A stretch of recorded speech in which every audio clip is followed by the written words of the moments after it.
What's going on, muscle monsters? Alain Gonzalez here, and in this video I'm going to answer your questions. Not too long ago I posted a picture on Instagram and mentioned that if you wanted your questions answered, I would do so in a video. This is that video. And if you want to get your questions answered in a future video like this one, make sure you're following me on Instagram at Muscle Monsters. So without further ado, let's jump right in. The first question is, favorite post-workout carb source? To be quite honest with you, I don't have a favorite post-workout carb source. However, 9 times out of 10, especially lately, I'm having either rice or pasta. Okay, and the reason is, these days I'm training later in the evening, and so by the time I get back from the gym, it's dinner time. And usually for dinner, I'm having either rice, pasta, or actually in most cases, potatoes. You may believe that there's some kind of special kind of carb that you should be consuming post-workout. That's just not the case. So to answer the real question, just feel free to have whatever carb source you please, and just make sure that it's in alignment with your macronutrient intake for the day. Next question. As a hard gainer, is the important thing to eat calories no matter how much fast food I eat? That's a funny question, right? Because yes, we do say that the main thing in terms of the nutrition pyramid is energy balance, right? If we want to build muscle, we have to consume more calories than we expend, right? But we also have to take into consideration, number one, our macronutrient distribution, right? So if you're eating mostly fast food, what are the chances that you're going to get enough protein? If you're eating mostly fast food, what are the chances that you're going to reach your micronutrient goals for the day, which are critical for overall health? And if your goal is to gain weight and build muscle, that's great. And eating in a surplus, even through mainly fast food, will probably put some size on your frame and allow you to build some muscle. But what's it going to do for your long-term health? And this is a health thing, right? This is not just about gaining weight and building muscle. This is about living a more healthy lifestyle. So that's not something I would recommend. If you are going to be having fast food regularly, please keep in mind that you should be consuming enough fruits and vegetables to meet your micronutrient needs. Thoughts on intermittent fasting and the ketogenic diet? So these are both great tools, especially if you are someone who's looking to lose weight or burn fat. Okay, there's nothing magical about either one. They both work in terms of losing fat the same way. They make it easier for you to limit caloric intake. All right, there's nothing special about either one, but there's also nothing inherently wrong with either one. Okay, so the way intermittent fasting works is very simple. It limits the amount of time you spend in a fed state and increases the amount of time that you spend in a fasted state, making it easier to consume less calories, thus keeping you in a caloric deficit. Ketogenic diet does pretty much the same thing, but through a different mechanism, right? When we cut out an entire food source, right, so carbs, it's going to be easier to reach that caloric deficit, and thus you'll lose fat, all right? So nothing against either strategy. I think they're both great tools, but you don't have to use them if the goal is simply fat loss. However, they could be beneficial. What's your favorite muscle group to train and least favorite? So this is from What Are You Craving, or John Craven, a good buddy of mine. He wants to know my favorite muscle group to train, and that is, you could probably guess, my shoulders and traps. Right? There's something about getting a nice pump in my shoulders and traps that just makes the workout that much more satisfying. And my least favorite would have to be my chest. The reason being is, naturally my chest grows pretty quickly. It responds really well to the stimulus, and after bench pressing so frequently for so long, it just got old to the point where now I really don't enjoy training the chest much.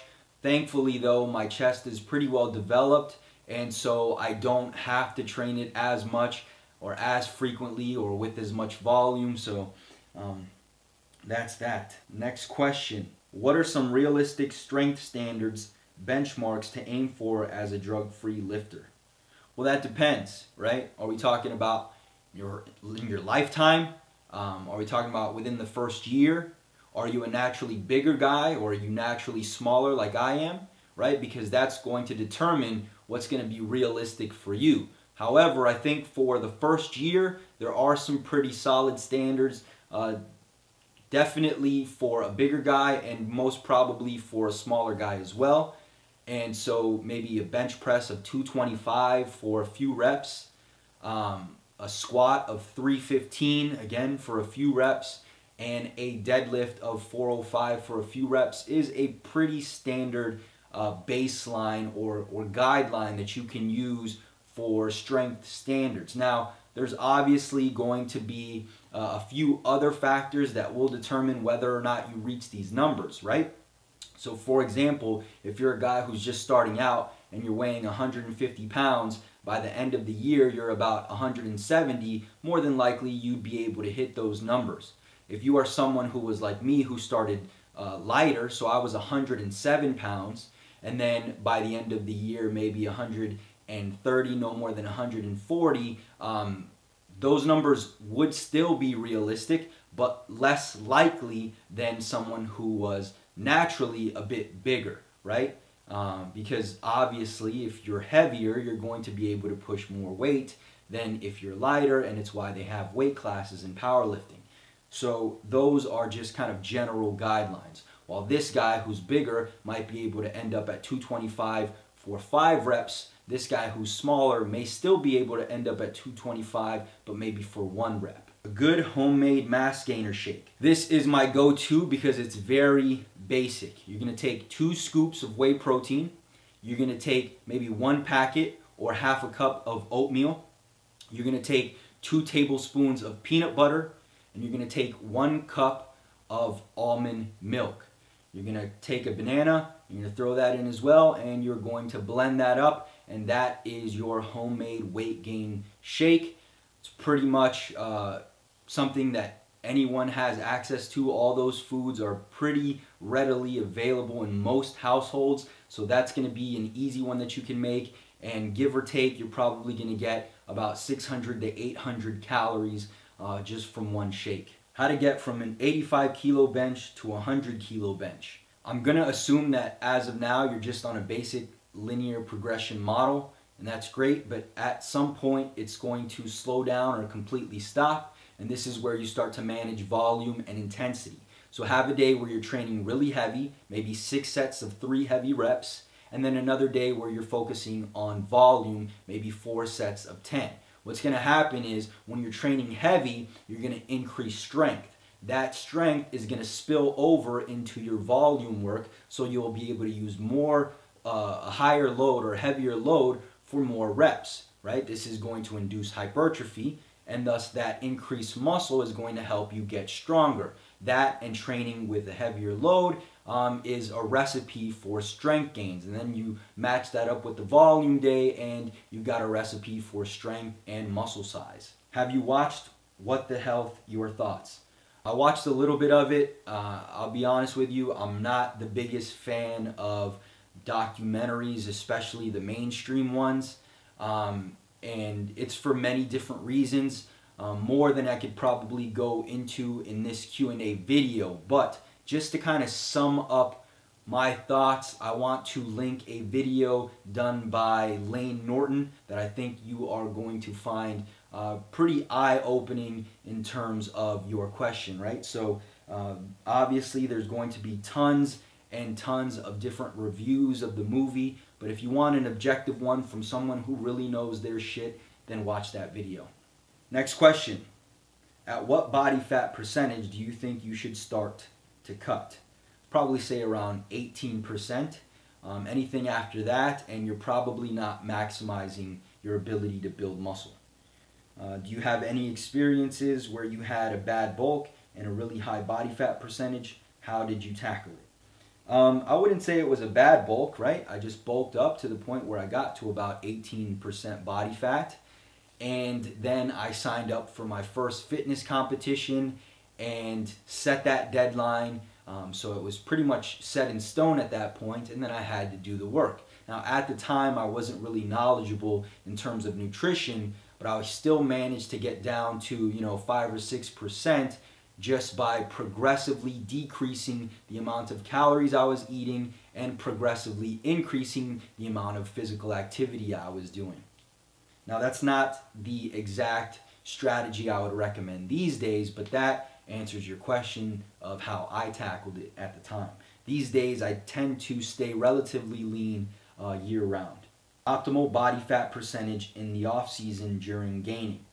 Well, obviously if you're gaining, you're going to be in a slight surplus, and so you're going to be gaining weight, and that body fat percentage is going to go up. So what I would recommend is, number one, get down to sub 10% or maybe just 10%, and then kind of slowly increase your calories from there, right? You want to make sure that you're not gaining too much weight too quickly, because then you're going to put on unnecessary fat. And if you're someone who is a bit more advanced, then you probably shouldn't gain more than 1/4 pound per week. If you can do that, then you can maximize your off season without getting to the point where you have to cut 30 or 40 pounds for your show prep or for your cutting, okay? Hey Align, could you talk about neck training, please? Still have a pencil neck, even though I deadlift and shrug heavy. Obviously, the neck is a muscle that you can train, and it can get thicker. Now, for most people, at least in my experience, the heavy deadlifting, things of that nature, is going to be enough to build the neck. Also, I would mention that back in 2009, when I was training MMA frequently, maybe 5 days a week, so a lot of grappling, wrestling, things of that nature, my neck got the biggest, right? My neck was bigger than it was or it is even today, and I'm much bigger as a person, all right? So that's something to consider. The pulling on the neck with the resistance, that's going to build your neck. Now, you don't have to train with weights, although you can, but if you don't, then you're going to need frequency. You're going to need to do this frequently. So the wrestler bridges and things of that nature might be a good way to build mass onto your neck without necessarily loading the neck with tons of weight. Although if you do it safely, it can be fine and probably a bit more beneficial, but just as a beginner, someone who hasn't done any weighted neck training, start with the wrestler bridges,